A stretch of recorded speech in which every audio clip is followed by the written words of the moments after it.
फतेहाबाद के जवाहर चौक इलाके में हैंडलूम के गोदाम में दिवाली की रात भीषण आग लग गई, जिसके चलते लाखों रुपए का सामान जलकर खाक हो गया।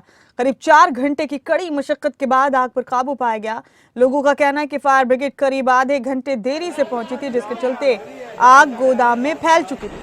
बता दें आपको कि गोदाम के पिछले हिस्से में स्थित घर भी इसकी चपेट में आ गया और घर का भी सारा सामान जलकर राख हो गया।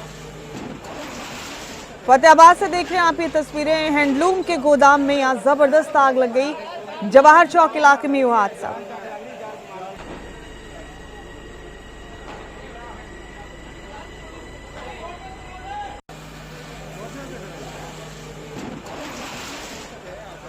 तो फतेहाबाद से तस्वीरें आपकी टीवी स्क्रीन पर हैं। जवाहर चौक इलाके में बड़ा हादसा हो गया। यहाँ एक हैंडलूम शोरूम में खौफनाक आग लग गई, जिसमें बड़ा नुकसान हुआ है। शोरूम के पीछे एक घर तक भी आग पहुंच गई। घर का भी सारा सामान जलकर राख हो गया।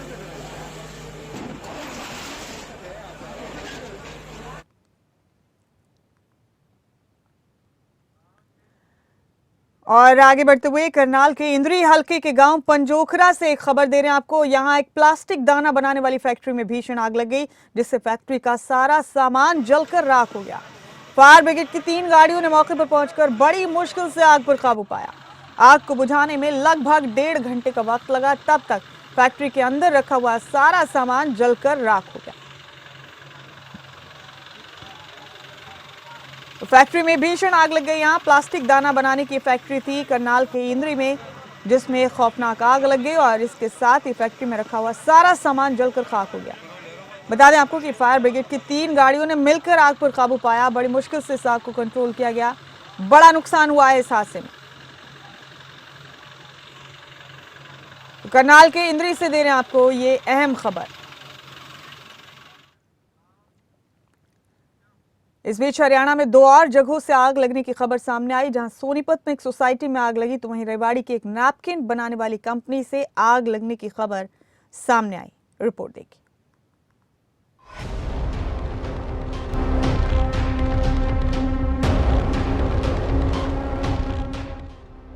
तस्वीरें सोनीपत से गुजरने वाले नेशनल हाईवे 44 पर स्थित एपेक्स ग्रीन सोसाइटी की हैं। आप तस्वीरों में देख सकते हैं कि कैसे इस सोसाइटी के ब्लॉक सी में बनी बिल्डिंग में 7वें फ्लोर पर बने एक फ्लैट में अज्ञात कारणों के चलते आग लग गई। देखते ही देखते इतनी आग बढ़ गई कि पूरा फ्लोर जलकर खाक हो गया। आग लगने की वजह से बिल्डिंग में कई फ्लैट के कई परिवार फंस गए। हालांकि आग लगने के बाद सोनीपत दमकल विभाग के कर्मचारी मौके पर पहुंचे और साथ ही सोनीपत मेयर निखिल मैदान भी अपनी टीम के साथ मौके पर पहुंचे और 7वें फ्लोर पर फंसे एक गर्भवती महिला और उसके बेटे और पति को जान पर खेलकर बचाया। वहीं जिला प्रशासन के आला अधिकारी मौके पर पहुंचे और मामले की जाँच के आदेश दिए।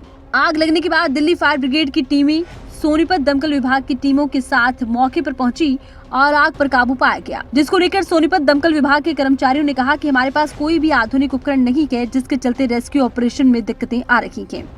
वहीं आग लगने की सूचना मिलने के बाद सोनीपत जिला प्रशासन के आला अधिकारी मौके पर पहुंचे और मामले की जानकारी देते हुए जिला उपायुक्त डॉक्टर मनोज कुमार ने बताया कि अज्ञात कारणों के चलते आग लग गई थी।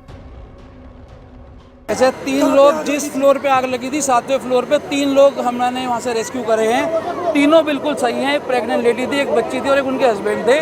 तीनों सही सलामत बाहर निकाल दिए गए हैं। आग को कुछ हद तक काबू कर लिया गया है।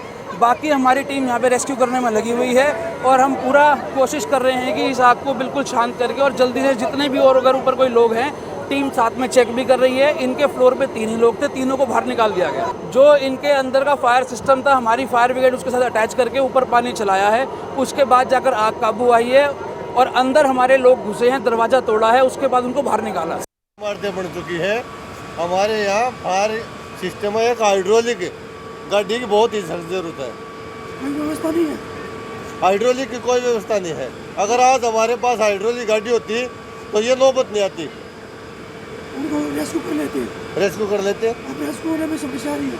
हाँ, बहुत ज़्यादा समस्या आ रही है। हाइड्रोलिक मतलब बहुत उचित।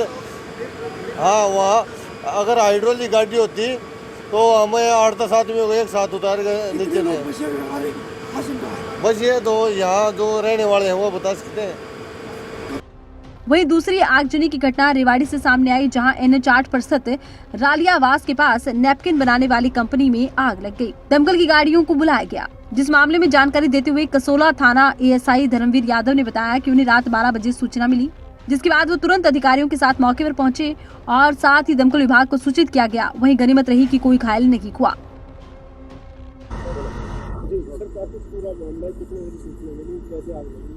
रात्रि के करीब 12 बजे हमें सूचना मिली। हम तुरंत मौका घटनास्थल पर आए। हमारे उच्च अधिकारी एसएचओ साहब, डीएसपी साहब और सारे उच्च अधिकारी जो भी हैं वो मौके पर पहुंचे। उसके बाद फायर ब्रिगेड को हमने तुरंत सूचना दी। तुरंत गाड़ियां आ गई।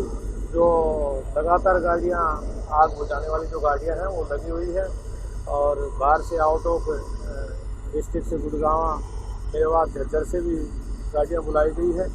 जो प्रशासन इसमें पूर्ण रूप से लगा हुआ है और जबकि पानी का प्रबंध भी हमने नज़दीक जो भी कंपनियां हैं, जो भी वेयर हाउस हैं, उनसे और गाड़ियाँ भेज करके पानी का प्रबंध कराया गया है।